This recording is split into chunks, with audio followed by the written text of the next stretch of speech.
Olá pessoal, tudo bem? Vamos aguardar uns minutinhos só para o pessoal entrar. Isabel, tudo bem? Boa noite pessoal.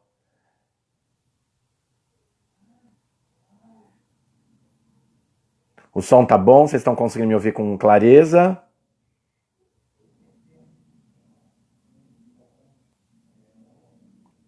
Olá. Pessoal, só me digam se vocês estão conseguindo ouvir com clareza o som. Boa noite, Sandra. Boa tarde, GBM, JBM. Olá, obrigado, Isabel. O som tá bacana, então. Bom, eu vou me apresentando e à medida que as pessoas forem entrando, a gente vai dando início, tá bom? Obrigado por me responderem quanto ao som. Eu sou o Jonatas Miller, eu sou pedagogo, sou especialista em educação de 0 a 3 anos, estou no CIESP como formador já há bastante tempo. Eu sou CIESP é um parceiro muito querido, muito acolhedor, e que sempre nos dá a possibilidade de diálogos potentes com a comunidade educativa, e isso é fundamental. Falo sobre bebês, eu falo sobre materiais, falo sobre reflexões que envolvem o cotidiano da escola da infância como um todo, sobre arte, sobre documentação pedagógica, e tenho no CIESP um grande parceiro.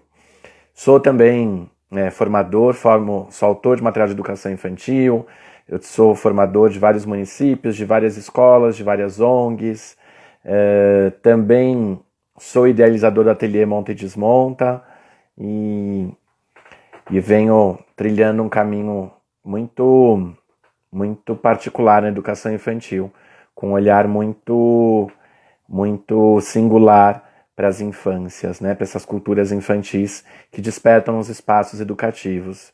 Então, venho de um longo trajeto e eu já agradeço de antemão a vocês todos que estão entrando aqui para esse diálogo.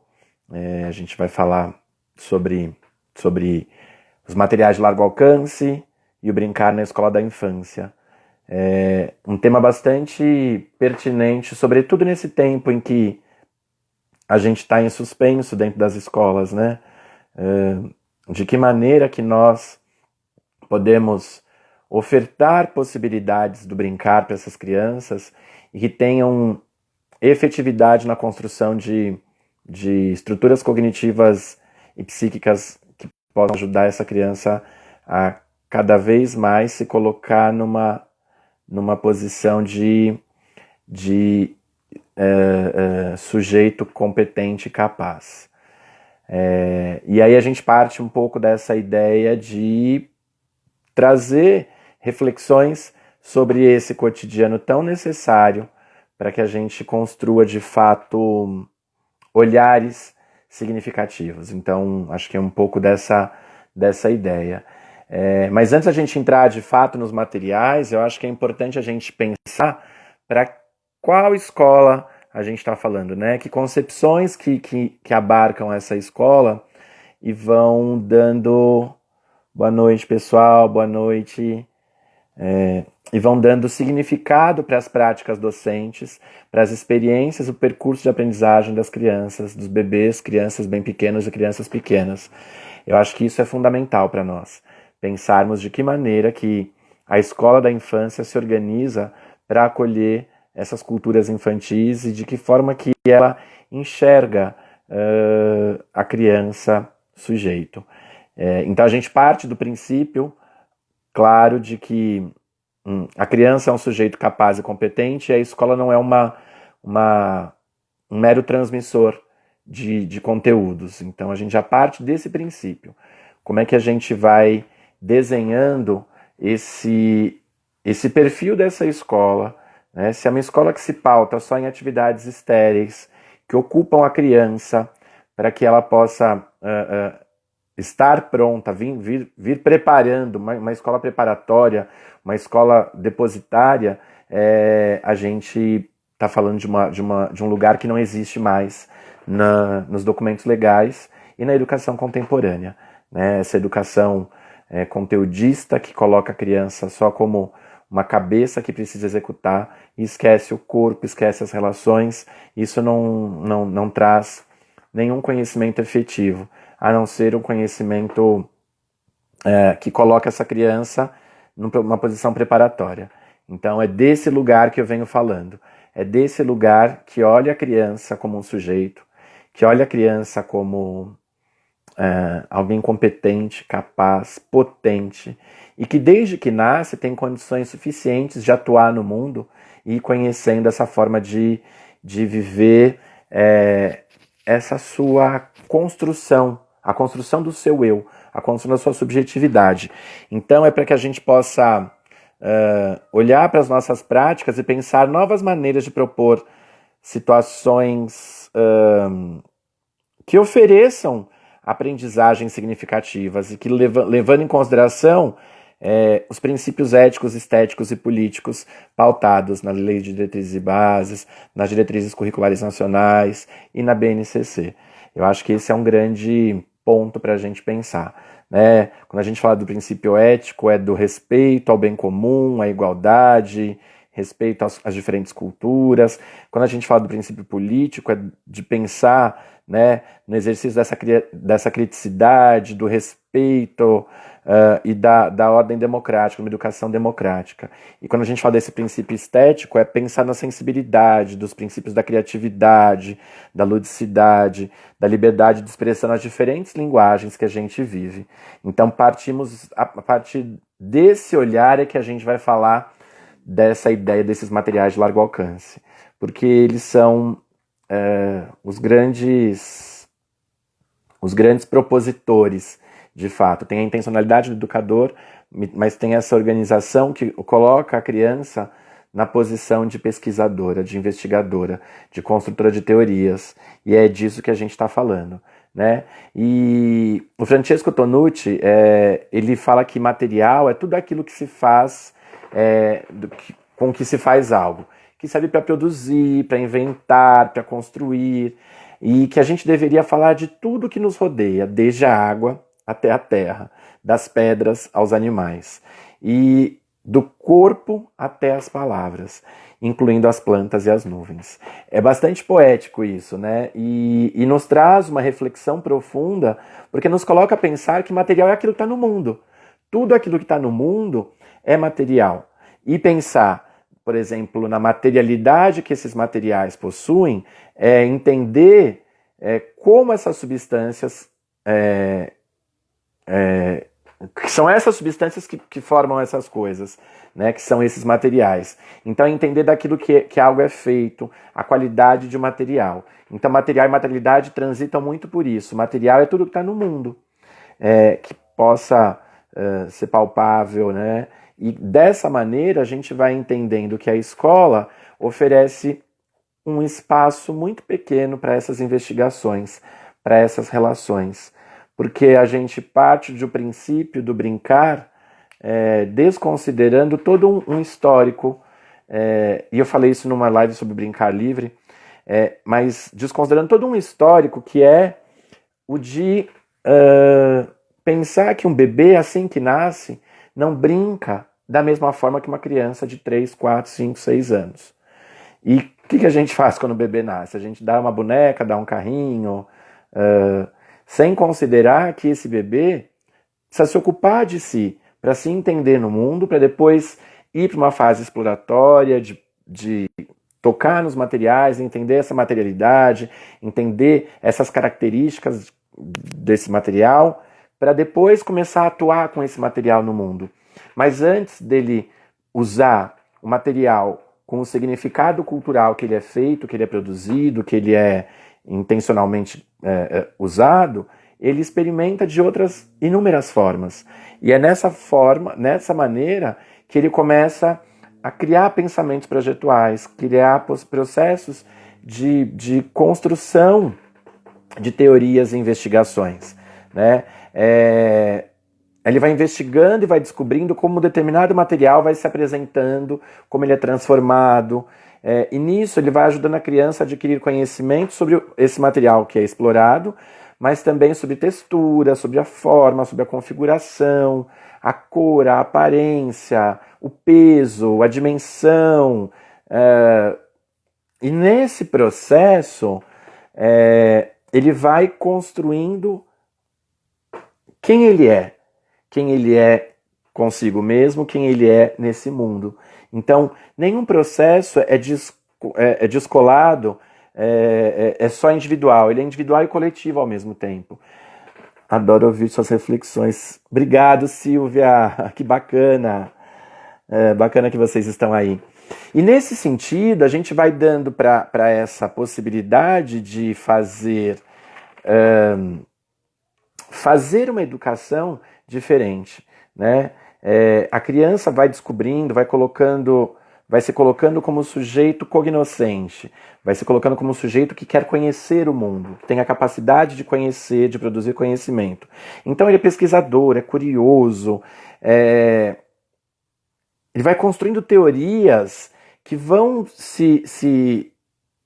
vão sendo derrubadas por novas experiências, por novas estratégias, por novas combinações, por novos usos, por novas descobertas. Então, à medida que uma criança manipula um objeto, né, um material, ela está ali buscando conhecer não só as características físicas daquele material, mas a sua funcionalidade.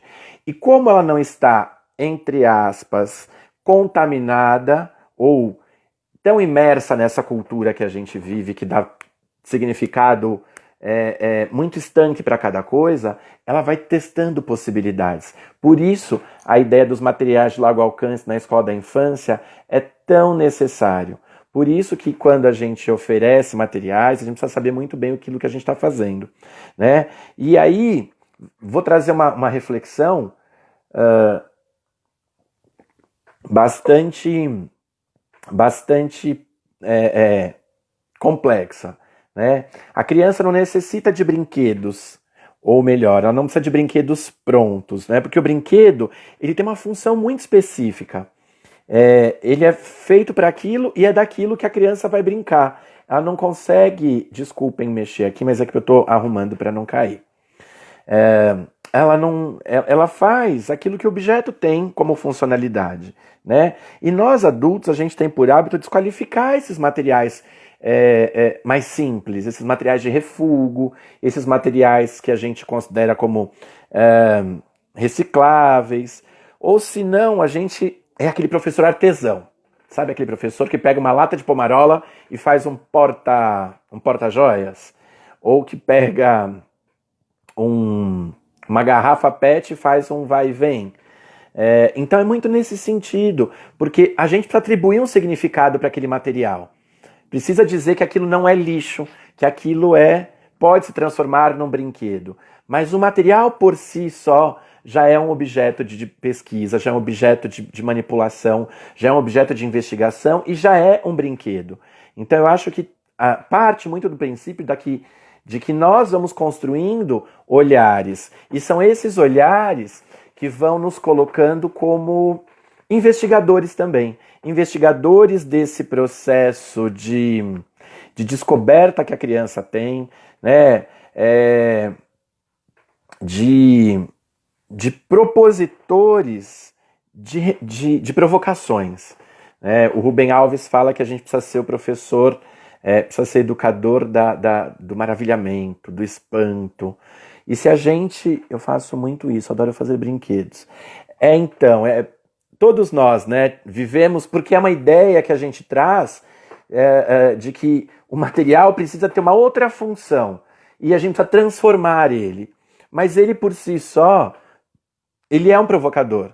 Porque uma lata de farinha láctea, uma lata de leite ninho, precisa se transformar num brinquedo. Ela não pode ser só a lata, que a criança tira a tampa, coloca objetos dentro, tira objetos dentro, conhece essa forma, ouve o barulho que se ela colocar um pedaço de madeira faz um barulho, se ela colocar um pedaço de vidro faz outro, uma bolinha de gude faz outro, se ela colocar um outro metal faz outro. Então, a gente parte muito desse princípio de que precisa dar a função. E quem dá a função é a criança na sua pesquisa. não gostam de trabalhar com esses materiais. Por que eles não gostam de trabalhar, Eliane? Elaine. Oi, Elaine, tudo bem? Por que ele não gosta de trabalhar? Porque precisa dar função, ele precisa entender quais são as possibilidades que esse material oferece, ou seja, ele precisa pesquisar, usar do tempo dele para entender quais possibilidades esses materiais oferecem, porque ele vai de acordo completo com a intenção. Que intenções eu tenho? Não é só colocar uma lata ali, mas é entender que essa lata tem propriedade de rolar, de empilhar, de dar altura, de ser continente, de ser um recipiente que pode ser colocado coisa dentro, ou que ela pode ser um objeto de construção. Se a gente vai dando possibilidades para esses materiais, a gente vai entendendo que as nossas intenções, né, se a gente triangular ali os campos de experiência com os objetivos, eles estão muito, muito interligados. Então a gente oferece possibilidades da criança se relacionar com as linguagens matemáticas por meio dos materiais de largo alcance. A gente oferece possibilidades da criança... eu não vou conseguir ler tudo, tá?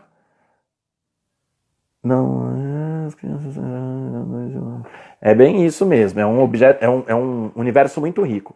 Mas a criança, ela vai viver experiências com esses materiais que vão produzir linguagens artísticas, relações com a fala, pensamento, a linguagem, ação, enfim.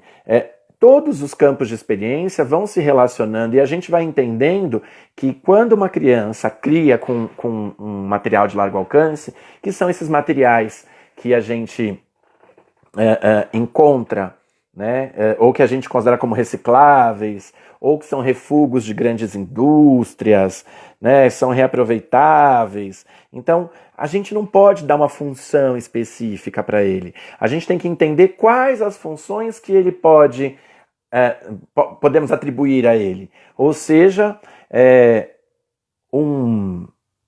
uma caixa, ela não é só uma caixa. Vocês já viram até, provavelmente vocês devem ter visto uma charge que dizia que era assim, a caixa, ela pode ser um avião, ela pode ser um carro, ela pode ser um trem, ela pode ser um berço, ela pode ser uma casa. E para nós a caixa é só um lugar onde a gente guarda as coisas. Então, quando a gente começa a atribuir outros significados para esses materiais de largo alcance, esses materiais não estruturados, esses materiais que não são brinquedos convencionais ou que não têm uma função específica, ele pode ser muita coisa, a gente começa a ampliar o olhar para aquilo que a criança de fato está vivendo. Ou seja, aquilo que ela está construindo enquanto teorias, construindo enquanto possibilidades, construindo estruturas cognitivas que são capazes de dar conta de outras aprendizagens futuras. E aí a gente vai dando um caráter mais intencional. Tem a intencionalidade pedagógica posta nesse processo. Adoro trabalhar com as reciclagens da educação infantil. Vamos tomar cuidado, porque a gente são ideias diferentes. Reciclagem é pegar uma coisa e transformar em outra. E nem sempre a gente faz isso. Quando a gente fala de materiais de largo alcance, a nossa intenção não é transformar esse material, não é pegar uma garrafa PET e fazer dela um sapo. Não é pegar uma garrafa PET e fazer um biboquê. Mas é deixar a criança brincar com a garrafa PET na essência que ela tem e construir significados a partir das suas ações na manipulação desses materiais. Várias vezes já dei presente à minha filha e ela gostou mais da caixa, óbvio. Bebês, então, são fundamentais. A gente gasta um dinheiro absurdo comprando materiais da Fisher-Price, que ele olha 1, 2, 3 vezes, viu que aquilo não tem mais outra função a não ser fazer aquilo mesmo, e ele vai brincar com a caixa. Brincar heurístico e suas potencialidades também perpassa pelo brincar heurístico. Adoro propor às crianças essas propostas. Fico encantado em observar as crianças explorando. Mas a nossa exploração, nossa observação, ela tem que vir carregada de uma intencionalidade pedagógica. O que a gente quer proporcionar para essa criança? Eu conheço esses materiais que eu ofereço? Porque às vezes a gente oferece e descobre a possibilidade ali junto com a criança. Não é essa a ideia. A ideia é pegar esses materiais, fazer uma lista de quais possibilidades. Um rolo de papel higiênico, né? O rolinho de papel higiênico. Ele pode ser empilhado, ele pode ser rolado, ele pode ser transpassado. Ele pode servir para poder observar por entre ele pode se conectar com outros, ele pode se transformar numa canaleta que vai levar outras bolinhas, um objeto que rola para um outro lugar. Então, eu preciso ter essa intencionalidade, eu preciso observar isso.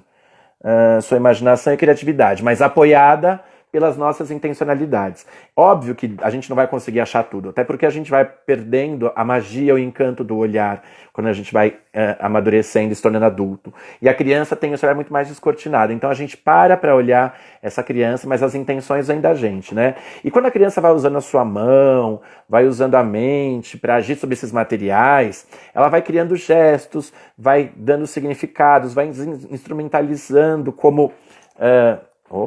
peraí.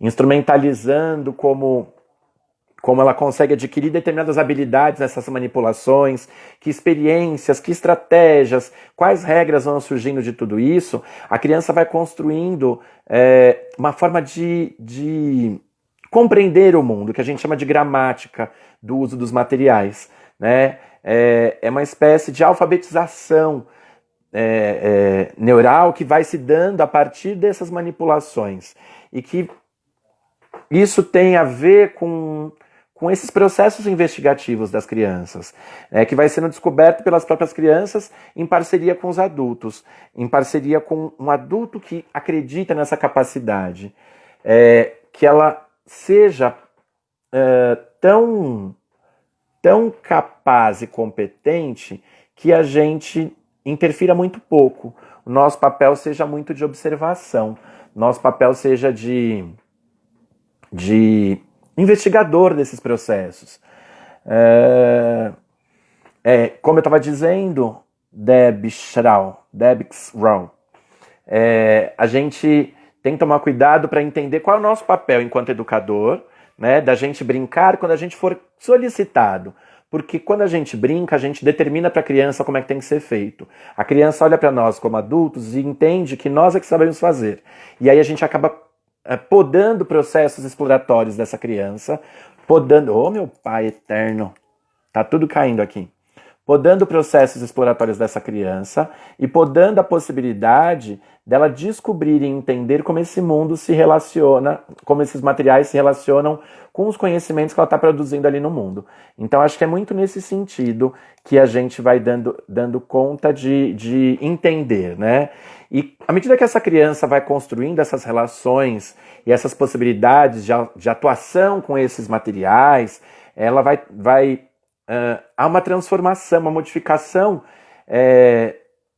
até no uso desses materiais, né? De modo que esses materiais vão se transformando, eles podem se tornar meios, então ele não é um fim, mas ele se torna um meio para as formas da criança se expressar, se comunicar, dela dizer para nós quais são os sentimentos, os pensamentos, quais são as inquietações dela. Por isso, a ideia de uma educação que a criança é potente, o adulto é potente. Porque essa potência se coaduna, elas se conectam, né? E a observação e a documentação desses processos, ela se dá de maneira muito intensa. Porque à medida que eu observo como essa criança brinca, à medida que eu observo como essa criança se relaciona, que ela constrói funcionalidades, que ela descobre funcionalidades, eu vou também compreendendo como ela vai atuando no mundo. E se a gente olhar, a gente está tão viciado na questão dos conteúdos... Com licença. Tá rolando sorteio lá depois. Depois eu digo para vocês. Tive uma observação no meu aluno de uma caixa para ele, fiquei observando o que ele ia fazer. Ele falou, estou no mar, dentro do meu barco, remando. Daí tirei uma ideia, fiz um barco com a caixa dele. Então, eu acho que a gente tem que tomar cuidado porque, mais uma vez, quem está fazendo é você. A criança vai brincando e vai dando significado. Se a gente falar de crianças bem pequenas, talvez elas não tenham esse processo de simbolizar ainda, né? E ela vai descobrindo as funcionalidades. Desculpem. Vai descobrindo essas funcionalidades. Mas aos poucos ela vai construindo, ela vai entrando na cultura, vai se apropriando da... Eu vou ganhar essa caneca. Vai... ela vai sendo imersa nessa cultura por meio dessas relações, vai modificando, vai construindo saberes e vai dando significados para esses elementos de pesquisa. Então, essa criança vai trazendo uma série de possibilidades. E a gente, como observador, vai transformando isso tudo em observáveis do cotidiano, mas também narrando como esses conhecimentos se transformam. E sobre atividade de movimento com música. A gente pode, de repente, deixar isso para uma outra live, eu falo daqui a pouquinho. Atividade do movimento com música. Qual é a intenção? É que essa criança se movimente quando a gente oferece uma gama de materiais em diferentes alturas, em diferentes espaços. Essa criança está se movimentando, ela está construindo essa ideia de movimento. Então a gente tem que tomar cuidado o que a gente conteúdiza e o que a gente de fato quer que a criança se aproprie e que ela descubra. Não é só deixar as crianças explorarem os materiais, é ter intencionalidade naquilo que a gente propõe. Quais são as suas intenções quando você oferece um determinado material para a criança? Que ela empilhe? Ela está no momento em que ela gosta de empilhar, então que ela empilhe? Então eu vou oferecer materiais que possam criar a possibilidade de ganhar altura. Mas aí eu vou colocar materiais que possam provocar... Então eu não vou colocar só caixas. Eu vou colocar caixas, latas, eu vou colocar potes. Por quê? Porque ela pode ganhar altura ou empilhar de diferentes formas. E ela pode combinar. E de repente a gente coloca caixas maiores com latas menores para que ela entenda que talvez, se ela colocar uma latinha e colocar uma caixa em cima, ela consegue empilhar. E se ela colocar mais uma latinha e outra caixa, talvez perca o centro. E ela vai entendendo essas noções de noções físicas, que precisa de uma base mais ampla, que talvez ela precisasse. E aí a gente vai observando se outras crianças interferem nessa relação, se elas apontam outras soluções, porque cada criança vive uma experiência, né? Eu acho que é muito nesse sentido. Nenhuma proposta, nenhuma experiência, ela é desconectada de uma intencionalidade do educador. A gente tem intenção para tudo. Tudo a gente quer achar uma intenção, a gente oferece uma intenção naquilo que a gente coloca para a criança. Por isso, a gente não está falando de uma escola de atividades estéreis, ou seja, de folhinhas reproduzidas para as crianças preencherem e darem sentido, não criarem sentido naquilo que elas fazem. Uma coisa é eu dar uma folhinha, precisa se reciclar. Não, nós precisamos nos aprofundar nos estudos, porque a gente acaba sabendo de tudo isso. Por exemplo, se a gente dá uma folhinha para a criança e diz para ela, pinte o gato que está em cima da mesa. Qual o conceito de em cima e embaixo ela aprendeu? Uma criança de 3, 4 anos. Ela vai viver isso quando ela estiver com esses materiais, que ela leva o material para cima e fala, olha esse material. E aí a gente vai narrando esses processos. Nossa, Ana Clara, você colocou o material em cima, você levou uma caixa para cima. Ou essa caixa caiu, essa caixa está embaixo. Pega esse material que está embaixo e leva para cima. Então a criança vai se apropriando dessas linguagens de uma outra forma. E aí, né, essa ideia de material com nós, materiais de largo alcance, materiais não estruturados, para nós professores, requer de nós a tarefa da gente conhecer esses materiais, da gente ofertar materiais que provoquem possibilidades de investigar de forma lúdica, levando em consideração a riqueza e a variedade de possibilidades que esses materiais oferecem.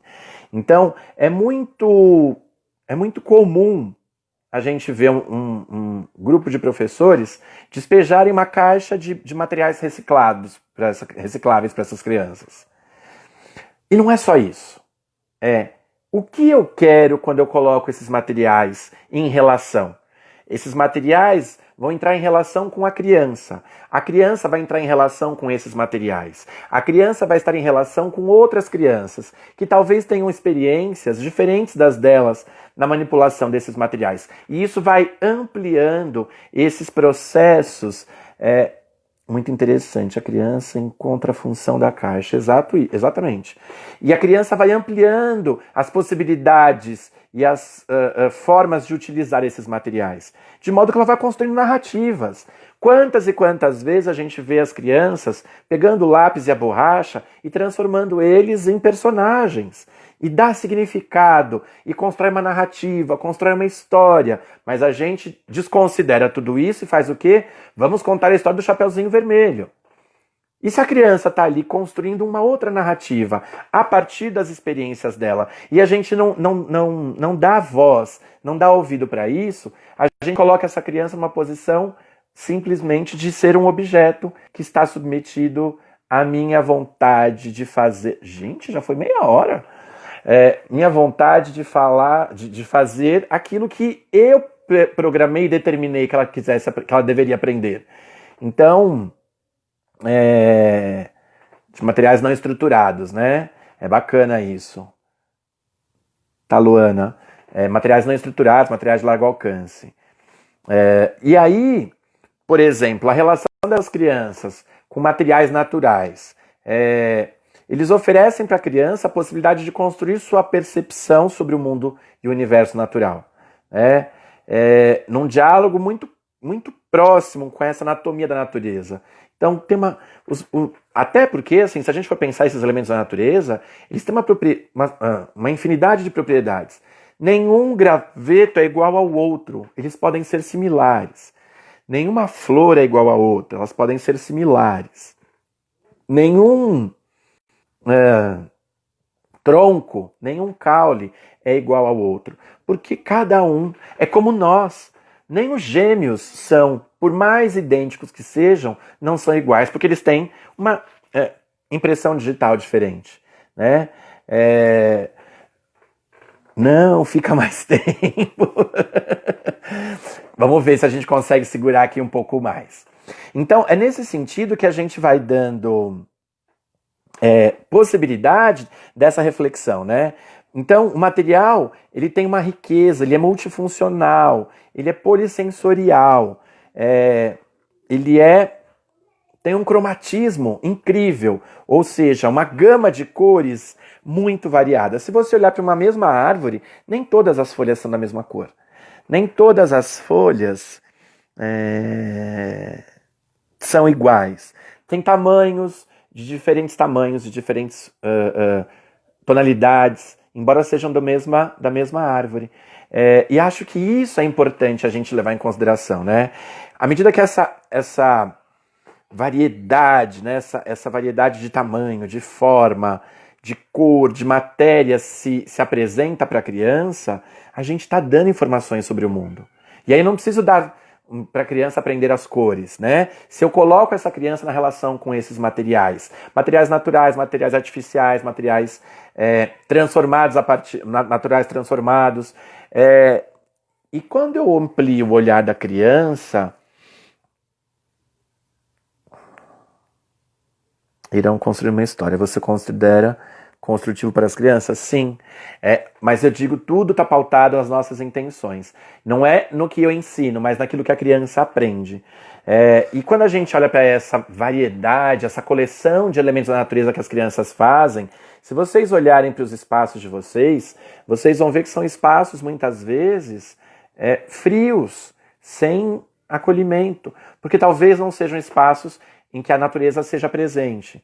Né? Algumas escolas têm essa possibilidade de ter espaços abertos e com árvores, com plantas, mas se a gente não tem, se é uma escola que não tem essa área verde, por que a gente não produzir? Não colocar plantas que possam ir caminhando por esse espaço, fazer uma horta aromática que tenha ali temperos, que tenha ervas, que tragam diferentes aromas, que tragam diferentes possibilidades essas crianças conhecerem. Aí tem que fazer uma pesquisa com com os gardens, com as partes, com o lugar que vende flores. Mas que flores que não são tóxicas, que podem dar coloridos diferentes, que estejam presentes em épocas diferentes do ano, porque a gente está sempre com essa renovação. E isso faz com que a criança vá entendendo esse mundo, né?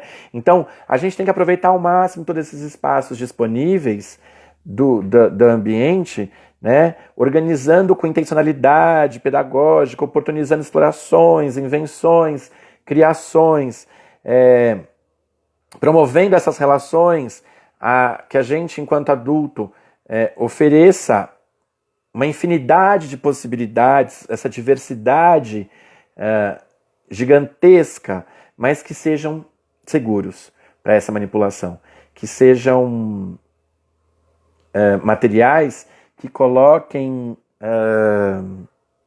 a criança numa posição de exploradora, mas de investigadora, de pesquisadora, mas que seja muito seguro para ela. E aí, Jonas, então a gente não pode dar vidro para a criança? A gente pode dar vidro, mas tem que estar cuidado. E aí sim, em que momento eu ofereço um vidro? Em que momento eu estou presente na manipulação desses vidros? Se a criança só vai tacar as coisas pro chão, eu não posso dar um vidro na mão dela. Porque senão ele vai quebrar, pode colocar a criança e a criança em si, outras crianças e até os adultos em risco. Então acho que é muito nesse sentido de pensar de que forma que a gente dá para a criança a possibilidade de investigar. Sempre, sempre. Né? E essa ideia desses materiais naturais vão dando construções, criações, sem as significações já impostas pelo adulto. Porque brincar na natureza é de fato uma experiência única.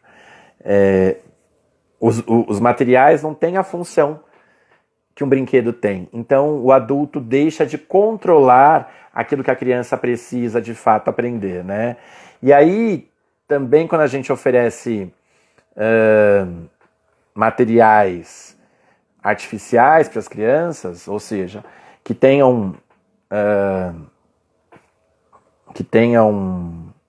não sejam produzidos da própria natureza, que tenham plástico, que sejam de acrílico, a gente tira a criança, né? A gente liberta essa criança da intencionalidade do adulto, no sentido de que a criança vai deduzindo a partir dessa relação que ela constrói com esses materiais. Ela vai dando significados, ela vai atribuindo possibilidades para essa matéria, de como esse material é formado, vai transformando, mas a partir da intenção dela. Não é aquela coisa assim, olha gente, então cada um traz uma caixa de sapato e hoje todo mundo vai fazer um teatro de sombras. Agora com a pandemia pode ser ofertado materiais da natureza? Pode. A gente não... as crianças têm, né, no seu entorno, vão pegando... pega a folhinha, pega graveto, de repente na própria casa delas tem isso. Então, eu acho que isso parte muito da nossa intencionalidade, né? Então, não é aquela coisa de trazer, por exemplo, esses materiais artificiais. Todo mundo trouxe uma caixa de sapato e aquilo vai virar um teatro de sombras. Porque aí tem a intenção, ou seja, a bendita mão artesã do professor. Aquele professor que acha que é perito em artesanato. E não que ele não possa ser, mas a ideia é que as crianças não transformem, né? Não é uma transformação desses materiais para dar um significado, porque quantas e quantas vezes eu já vi garrafas PET virando elefantes, com um monte de EVA, com um elefante caricaturizado, ou que tenha não tem uma relação com o real. Então é um elefantinho com lacinho sorridente. Onde a gente vê esse elefante? Na minha casa tem material de construção. Areia, pedra. Isso é material riquíssimo para as aprendizagens das crianças. E esses materiais artificiais também trazem essa coisa das propriedades, né? Do peso, se é pesado, se é leve, se é grande, se é pequeno, se é médio, se é frio, se é quente, se é áspero, se é liso, se é macio, se é rígido. São informações que a gente só adquire na manipulação, só adquire na maneira com que essa criança vai descobrindo, né? Tem características, se é flexível, se é opaco, se é translúcido, se é transparente, se é frágil, se podem ser pesados, leves, se eu preciso de alguém para carregar junto, se eu carrego sozinho. E nesse processo, é uma relação da criança com esse material. Imaginem a gente colocar um pedaço de galho de árvore. Quando a prefeitura vai fazer poda nas árvores, a gente sempre que pode passa perto e fala assim: moço, eu sou de escola. Ele fala: já sei, eu vou cortar para você uns troncos. E ele corta esses troncos, né? E essa criança, além de toda essa informação tátil, também tem informação do peso. Tem troncos que uma criança pequena consegue pegar sozinha, tem troncos que ela precisa do outro. E nesse processo ela descobre as capacidades corporais dela. E se ela precisa do outro para poder pegar, mais ainda, porque ela precisa dividir. É uma relação de construção. Eu pego aqui, você pega aí. Como é que a gente vai pegar para não derrubar? Como é que a gente vai pegar para não deixar cair no chão? Ou como a gente vai conseguir levar daqui até o outro lugar, nós dois juntos, sem que a gente se atrapalhe, né? Fizemos um planejamento sobre sensações e foi bem legal, bem bacana. E acho que nesse processo a gente vai dando significado, né? Nesse sentido, à medida que essa criança vai manipulando esses materiais, existem processos muito distintos. São a observação, né, com relação às propriedades que essa criança vai percebendo. E nesse sentido, a visão e o tato são grandes aliados para essa descoberta que vai despertando a criatividade da criança.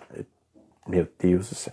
Eu comprei o negócio, mas vai chegar da China, demora, viu, gente? Meu círculozinho com o suporte. Ele tá preso aqui num outro suportezinho que eu tinha e às vezes ele dá uma capengada. Um outro processo, além da observação, é a exploração, né? A criança vai buscando características, regularidades, vai conhecendo esse mundo que a rodeia, vai percebendo coisas que divergem. Um outro processo é o de manipulação. Então, essa criança, ela se coloca em contato com esses materiais e vai usando dessas informações para entender o mundo, para compreender a forma com que esses materiais atuam. Então, é um processo que vai se dando, não tem um grau, ele se dá de forma contínua, né? E aí vem uma seleção, então ela vai classificando esses materiais, vai compreendendo a regularidade. Por exemplo, ela percebe que um rolinho, o que um rolinho de papel higiênico, uma lata de pomarola, um tubo de PVC, né? Um pedaço de cano. O que esses materiais são divergentes? Cada um é feito de uma materialidade diferente. Um é de ferro, de alumínio, de aço, o outro é de papelão e o outro é de PVC, de plástico.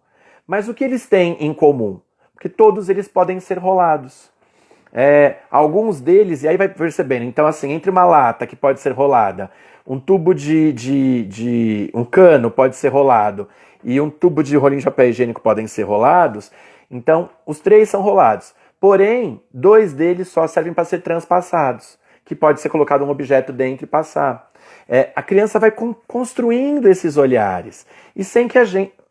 Você tem? Eu tenho o quê? Livros para eu ler sobre, por favor. Gente, eu não tenho indicação não, isso é das minhas pesquisas mesmo. Pode até ter. Eu acho que quando a gente se dá se permite usar desses processos exploratórios, eu fiz um trabalho formativo com o pessoal da Dico Pataca, que está aqui, minhas amigas, e a gente fez um processo de exploração desses materiais, né? A gente colocou todos os materiais no pátio, colocamos uma folha para cada material, e cada um que passava atribuía um significado, uma propriedade, uma possibilidade.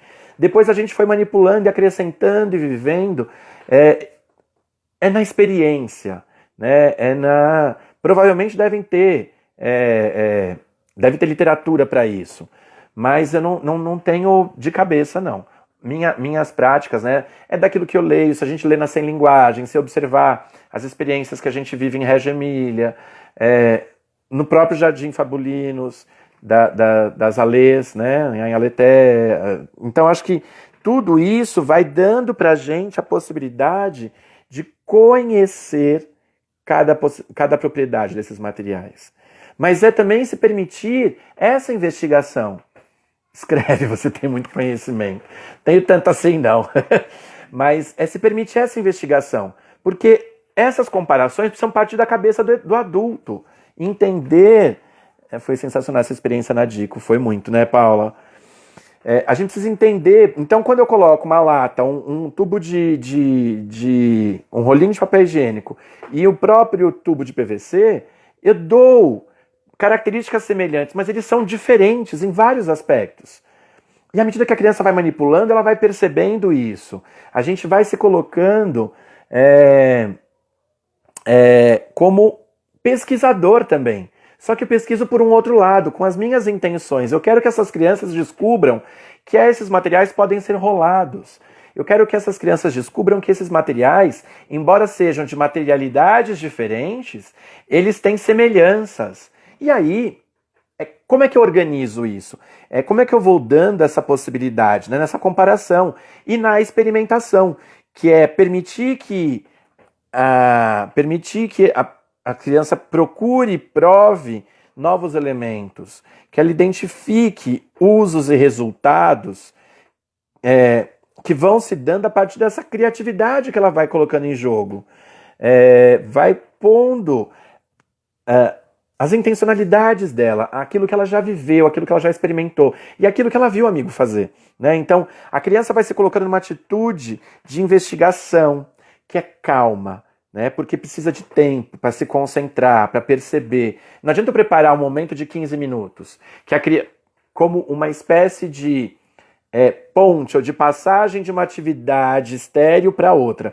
Entre atividade de massinha e atividade de pintura, eu vou dar 15 minutos de materiais não estruturados. Por quê? De materiais de largo alcance. Porque aí eu jogo aquela caixa de bugigangas, de sucatas, sem que eu organize prepare esse ambiente de forma convidativa, sem que eu possa colocar a intencionalidade naquela proposta, né? Então essa criança vai investigando, vai dando sentido, vai formulando investigações, formulando teorias provisórias. Por quê? Porque elas podem ser derrubadas, que elas vão servir de sustentação para outros conhecimentos que vão se dando e que vão transformando essa maneira de ver o mundo de forma muito, muito, muito particular.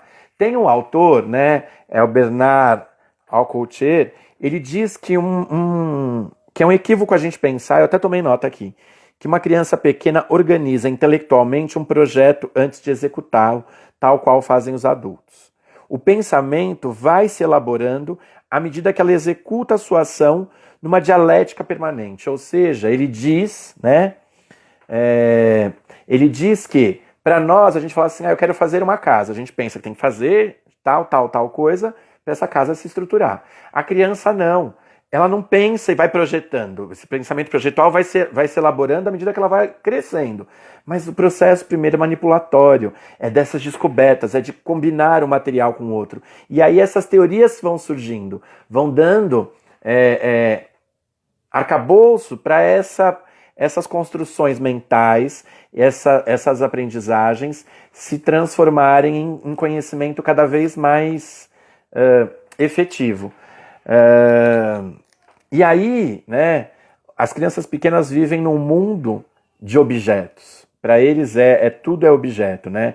O prazer dessa ação, de pegar, de manipular, de dar movimento, de tirar, de colocar, de atirar, de arremessar, né?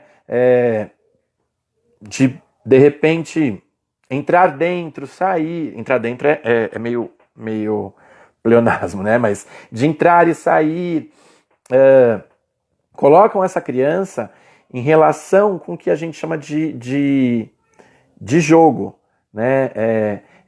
E é o jogo que é a brincadeira. É através desse jogo que a vivência do prazer, que se dá nessa forma espontânea e autônoma, vai se transformando em intencionalidades cada vez mais elaboradas. Então é pegar um processo meramente exploratório e a criança vai elaborando a partir dessa exploração, dessa observação, dessa manipulação, dessa seleção, dessa experimentação, ela vai manipulando tanto que ela vai atribuindo significados, que ela vai entendendo que a cultura vai penetrando nela, ela vai entendendo também o significado desse objeto na cultura. Por exemplo, se a gente der uma colher para uma criança, provavelmente um bebê, quando pega uma colher, um bebê, primeiro ele bate. Ele só vai entender que é um instrumento de alimentação depois de ele viver muito tempo essa experiência, né? Mas se você dar uma colher para um bebê, ele vai bater e ele vai ficar muito mais atento no som que ela vai produzir do que na propriamente fazer esse movimento de alimentação. E aí ele vai bater no chão, vai produzir um tipo de som. Ele vai bater na caixa de papelão, vai produzir outro tipo de som. É uma pesquisa sonora, mas é uma pesquisa a partir da sua ação. Vai bater numa lata, vai falar, puxa, olha que som diferente. E ele vai testando, até que ele entende essa regularidade. E aí é um conhecimento. São teorias que vão se transformando em conhecimento. E nesse sentido, a gente vai dando a ideia de que é preciso que a gente organize contextos, ou seja, ambientes de exploração. Então, esses contextos vão se dando com a seleção de materiais, partidos dessa intencionalidade, e possibilitando descobertas e pesquisas.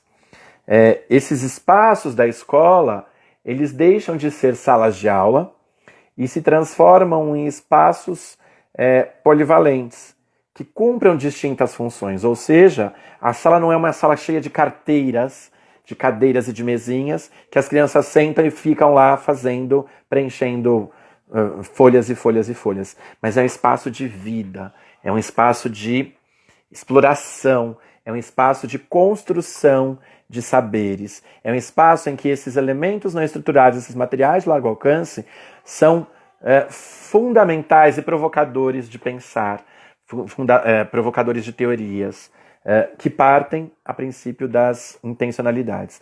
Parabéns pelas suas reflexões. As experiências das crianças não cabem numa folha A4. Exatamente. É a fala do querido Altino, né? A experiência de uma criança não cabe numa folha A4. Eu acho que isso é o Altino presente. E aí, obrigado, Rosângela. Amo minhas lives. Eu queria deixar aqui, a gente tem 8 minutos, 7 minutos, 5 minutos. Então, eu queria deixar, se vocês quiserem fazer alguma pergunta, mas eu queria agradecer imensamente ao Ciesp por esse espaço, por fazer circular os meus pensamentos. Eu queria agradecer a Regina, que é sempre muito gentil, a Isabel, que sempre me convidam a trazer reflexões para vocês, e vocês, de forma tão carinhosa, que estão aqui comigo, ouvindo, dialogando, pensando em como a gente pode construir saberes a partir dessas minhas provocações. Eu costumo dizer que eu falo daquilo que eu acredito, eu falo daquilo que eu vivo. Eu dirigi creche durante 10 anos e nossa transformação se dá por esses olhares, por essas pesquisas. E não é fácil, viu, gente? Não é do dia para a noite, não é de uma hora para outra. A gente constrói esses saberes com muita dor também. Porque chegou atrasado, mas vai ficar gravada, gente. Tirar, né? Tem uma fala que diz que, do Rubem Alves, se eu não me engano, que a gente precisa tirar os velhos vernizes e as tintas que nos pintaram e nos pintar com novas cores. Mas para a gente tirar velhas tintas e vernizes, a gente precisa raspar. E raspar dói, porque a gente tem que tirar, né, essa pele velha, essa pele... E não é velha porque é velha, mas é porque existem coisas que não cabem mais na escola da infância. Porque a gente vive um tempo em que a educação cobra da gente. E a gente está vivendo esse tempo de pandemia e isso colocou a gente para refletir sobre esses processos de aprendizagem, sobre essa educação que se dá na escola, sobretudo na escola da infância. Não dá pra gente ficar mandando folhinhas, folhinhas, folhinhas, folhinhas, sem que as crianças experimentem o mundo, antes de usar a folhinha como sistematização dos seus saberes. É...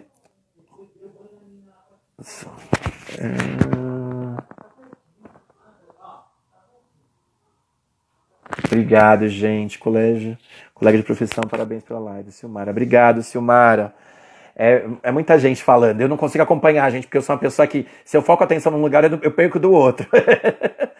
Mas, mais uma vez, eu queria agradecer vocês por estarem aqui. Obrigado, as escolas que eu assessoro. Obrigado a Criança Santa Rita, que estava aqui, o Dico Pataca, estava aí o Sei Mamá, também o Sei, que eu chamo de Adelaide Ferreira, porque nossas crianças. Obrigado a todo mundo por estar presente, por me prestigiar, porque é essa troca mesmo. A Vivian Valentini, minha amiga do coração, obrigado por estar aqui, Vivian. Obrigado por... Vivian é uma parceira, a gente refletiu muito esses processos educativos. Eu conheci em 2011 e foi uma conexão muito grande. A gente está junto desde então, pensando em educação. Obrigado, gente. Eu queria agradecer. Avisar vocês, né? Fazer um merchanzinho rápido. Eu sou idealizador do Ateliê Monta e Desmonta, e lá no nosso Instagram tá rolando um sorteio de um livro do Gianfranco, sobre acolhimento na escola da infância, junto com a caneca, um livro e uma caneca. Se vocês quiserem, vão lá, curtam a foto e coloquem nos comentários as pessoas para vocês concorrerem também ao prêmio, tá bom? Chama Ateliê Monta e Desmonta. Obrigado mais uma vez, gente. Um beijo, cheio de saudade de vocês, meus amigos. E a gente... vai ter um curso meu em outubro sobre materiais e materialidades. Sobre esse tema aqui. Vai ser um curso de 2 horas. Então, aproveitem para poder se inscrever, entrem em contato com o pessoal do CIESP, vai ser um curso online e a gente pode dialogar muito sobre esses materiais, tá bom? Gente, beijo, tá acabando meu tempo. Vou deixar salvo aqui, tá bom? E a gente se vê. Tchau, tchau.